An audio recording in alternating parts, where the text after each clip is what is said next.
आज बसपा जैसे ही शामिल होगी इंडिया गठबंधन में तो यह तय हो जाएगा कि इंडिया गठबंधन जीतेगी। अब इसके लिए यह भी ज़रूरी है कि बहन जी को समझना होगा कि ये जो विकल्प है ये बसपा के लिए भी ज़रूरी है, क्योंकि उनकी प्रासंगिकता बनी रहेगी और वो भी इस देश के अग्रिम आगे चलकर और सत्ता में भागीदार बनेंगे। इसलिए हम अपील भी कर रहे हैं बहन जी से कि वो इंडिया गठबंधन में शामिल हो और भारतीय जनता पार्टी को हराने के लिए मुकम्मल अपना प्रयास करें। मैं समझता हूँ कि बहन जी इंडिया गठबंधन में शामिल होंगी। क्या है ये तो हम शुरू से मेरा स्टैंड है, लोग मेरी बात से सहमत नहीं होते हैं, मुझे गालियाँ भी पड़ती है, लेकिन ओरिजिनल बात यही है, बगैर समझौते के इंडिया बनाम एनडीए लड़ाई जब होगा ना, सब विपक्षी एक साथ आएगा एक मंच पर, तब जाके लड़ाई सही होगी ना। तो कांग्रेस नेता समझ रहे हैं क्या?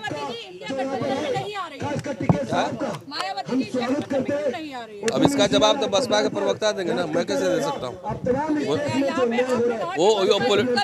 नहीं, मैंने कहा कि सबको मिल के लड़ना चाहिए तभी बीजेपी को हरा पाएंगे। अब बसपा क्यों नहीं आ रही है तो बसपा का नेता आपको बताएगा ना। आपने बात हमने जब प्रवक्ता से बात की तो उन्होंने कहा हमने कहा आपने मायावती जी को क्यों नहीं लिया गठबंधन में, जब सब खुद नहीं आना। उनसे वो जवाब वो जानते होंगे ना, मैं ना कांग्रेस के नेता से मिलता हूँ ना बीएसपी के नेता से मिलता हूँ, तो इसका जवाब मैं कैसे दे सकता हूँ क्यों नहीं यार, अंदर क्या चल रहा है, किसके साथ किसकी बातचीत हो रही है, कौन कहाँ डीलिंग हो रहा है सीट पे। अभी तो पांच राज्यों में विधानसभा चुनाव है, जरा इसका रिजल्ट देख लीजिए। जी सूरज जी, तो क्या सब कांग्रेसी नेता समझ रहे हैं चीजों को? बोलिए। ऐतिहासिक दृष्टिकोण से ये बात समझना होगा कि जनता पार्टी की विजय तब हुई थी जब बाबू जगजीवन राम के सीएफडी ने यानी Congress for democracy Janata party के साथ जैसे ही आ गई थी, मुकम्मल रूप से उत्तर भारत में जनता पार्टी की जीत हुई थी। आज बसपा जैसे ही शामिल होगी इंडिया गठबंधन में तो यह तय हो जाएगा कि इंडिया गठबंधन जीतेगी। अब इसके लिए यह भी ज़रूरी है कि बहन जी को समझना होगा कि ये जो विकल्प है ये बसपा के लिए भी ज़रूरी है, क्योंकि उनकी प्रासंगिकता बनी रहेगी और वो भी इस देश के अग्रिम आगे चलकर और सत्ता में भागीदार बनेंगे। इसलिए हम अपील भी कर रहे हैं बहन जी से कि वो इंडिया गठबंधन में शामिल हो और भारतीय जनता पार्टी को हराने के लिए मुकम्मल अपना प्रयास करें। बसपा ने पहले क्लियर कर दिया है कि वो किसी गठबंधन में नहीं जा रहे हैं। नहीं, ये स्टैंड बदल सकता है, कोई भी चीज़ राजनीति में अंतिम वाक्य नहीं होता है। बहन जी को जब पता चलेगा और ये 5 राज्यों के चुनाव के बाद मैं समझता हूँ कि बहन जी इंडिया गठबंधन में शामिल होंगी। सर, चर्चा ये भी है कि हो सकता है मायावती जी बीजेपी को एंड टाइम पे समर्थन दे दें। मैं इसकी दूर तक कोई नहीं समझता हूँ कि ऐसा होगा। वो अगर शामिल होंगी तो इंडिया गठबंधन के साथ ही शामिल होगी। नहीं, उसमें अगर ऐसा होता है ना तो दलित समाज के लिए आत्महत्या से बड़ा कुछ नहीं होगा। ये सीधी सी बात है, इसमें कोई खुश हो नाराज हो, हमारा काम किसी को खुश नाराज करना नहीं है।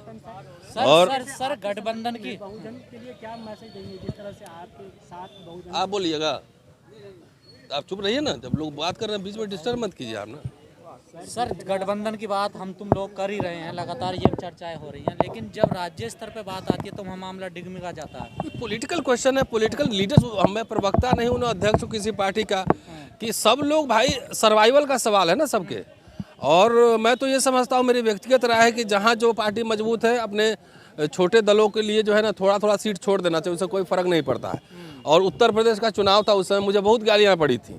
उससे पहले लोकसभा हुआ था, उस समय भी पहले से हम लोग कह रहे थे कि सपा बसपा गठबंधन हो जाएगा पहले से, तो लोग मुझे ही गालियाँ देते थे। हमारा काम सुनिए, हम नेता नहीं, हम लोग पढ़ते लिखते हैं, पढ़ते पढ़ाते हैं। हमारा काम आपके सोच के बियॉन्ड देखना है, उसका एनालिसिस करना है कि ये आपके सर्वाइवल का भी सवाल है कि अगर बीजेपी इस बार जीत गई तो आपकी पार्टी बचेगी, आप बचेंगे कि नहीं बचेंगे, पहले आप ही तय कर लीजिए। हम लोग का तो छोड़ दीजिए, हम लोग का जो होना होगा, वो लड़ ही रहे हैं 10 साल से। तो ये आपके सर्वाइवल, पॉलिटिकल सर्वाइवल का भी सवाल है। ये बात अगर नहीं समझेगा, वो तो मैं तो घूमता हूँ पूरे देश में, जहाँ तहाँ जाता हूँ, जनता जो है वो चाहती है बीजेपी हारे, और नेता अगर या पॉलिटिकल पार्टी अपने अपने ईगो और स्वार्थ से अगर समझौते नहीं करते हैं, अगर हारती है, तो मैं समझता हूँ कि ये दुर्भाग्य होगा। पर राज्य स्तर पे मामला गड़बड़ हो जाता है ना, जैसे अखिलेश अभी नाराज हो गए थे, देखा नहीं आपने कहा। भाई कहे ना हम लोग का काम नेता की तरह, चाहे पब्लिक जैसे हुआ करते हुआ नहीं करूंगा ना भाई। विधानसभा चुनाव के समय हमने कहा था कि भाई 5 सीट चंद्रशेखर को देके एकोमोडेट कर लेना चाहिए। मैंने लिखा था ना, मुझे गालियां पड़ी, यादव भी गाली दे रहा है, ये भी गाली दे रहा है, बहुत सारे लड़के पढ़े लिखे लोग। 5 सीट अगर दे दिए रहते तो माहौल कुछ और होता ना। उसी हार गए चुनाव, जीतते हार गए। तो ये तो कह ही रहे हैं कि भाई अगर मध्य प्रदेश में कांग्रेस है तो उनकी रणनीति क्या है वो तो मैं नहीं बता सकता, लेकिन लार्जर इंटरेस्ट में थोड़ा सा बड़ा दिल दिखाना चाहिए हर पॉलिटिकल पार्टी को। एक मिनट रहिए। जातीय जनगणना पूरे देश में होना चाहिए, एकदम होना चाहिए। तो शायद आप पहली बार मेरे से बात कर रहे हैं, हम लोग कितने 10 साल से ही चल रहा है जाति जनगणना कराओ। वैसे बिहार में जातीय जनगणना हुई है, क्या पूरे देश में होनी चाहिए? नरेंद्र मोदी से क्या नहीं, ये इस पे मैं बताता हूँ। बिहार में जो हुआ है वो जाति सर्वे हुआ है, और जो केंद्र में अभी रोका गया है, चूंकि जाति जनगणना की मांग हो रही है, भारतीय जनता पार्टी नहीं चाहती है, इसलिए राष्ट्रीय स्तर पर जो जनगणना होती है, जो सेंसस कमिश्नर करते हैं, उसको रोका गया है। उसमें निश्चित तौर से जाति जनगणना होनी चाहिए, और महिला आरक्षण में भी ओबीसी महिलाओं को और दलित और एसटी को अलग से उसमें महिला आरक्षण में भी स्थान मिलना चाहिए। ये हम लोगों की मांग रही है। संविधान बचाओ संघर्ष समिति की तरफ से हम इस मांग को लगातार करते आ रहे हैं। जातीय जनगणना से जातिवाद नहीं बढ़ेगा क्या? अभी आपको लग रहा है कि नहीं हुआ जाति जनगणना तो जातिवाद नहीं बढ़ा है क्या? आप अभी नहीं, क्या ज्यादा हो सकता है? नहीं, आप जो है ना बाघ शेर बिल्ली बकरी सब गिन रहे हैं, तो आपको कोई पॉलिसी बनाना हो, आंकड़े आपको रहेंगे तब ना, ये हवा में बनाओगे। 10% अगर जनेऊ आरक्षण मिला तो ऐसे हवा में मिल गया ना। जाति जनगणना से कैसे जाति बढ़ेगा? जाति ऑलरेडी एग्जिस्ट कर रहा है। हम लोग यहाँ जो लड़ाई लड़ रहे हैं, किस चीज़ की लड़ाई है? जातिवाद नहीं दिख रहा है। एक ही जाति के लोग सारे इंपॉर्टेंट पोजीशंस पे जाके किसी स्टेट का सर्वे कर लीजिए, बाई चांसलर एक ही जाति के लोग तमाम मिलेंगे, प्रोफेसर यही मिलेंगे, जानबूझ के SC ST OBC को दबा के रखेगा।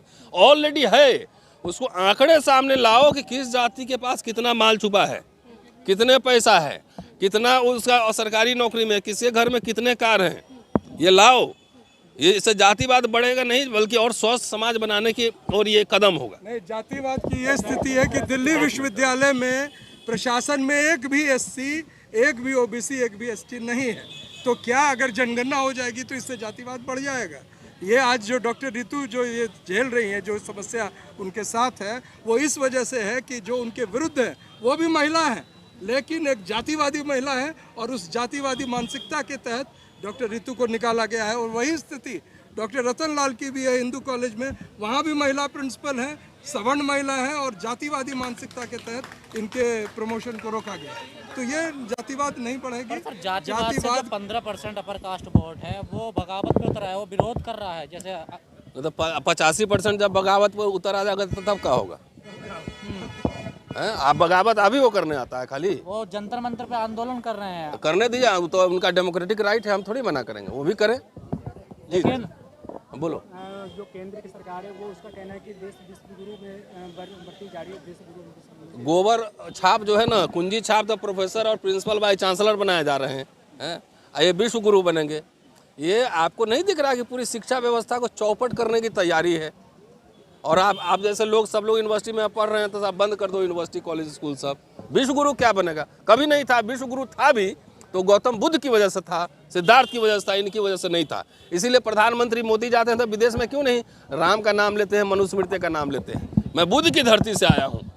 तो अगर भारत महान है तो बुद्ध की वजह से है, और किसी की वजह से नहीं है। लेकिन सर वो लोग कह रहे हैं कि गाड़ी बांटने कह रहे हैं, बंगले बांटने कह रहे हैं, फ्लैट बांटने कह रहे हैं, जमीनों का बंटवारा होगा, तो इस बात से तो डर रहे हैं ना लोग। देखिए नहीं तो भाई देश में तो सबका हक है ना। ये कैसे हुआ कि एक आदमी देश का, दुनिया का सबसे अमीर आदमी बने? कहाँ से लाया पैसा? वो इस देश के मजदूर की कमाई से वो पैसे बने ना।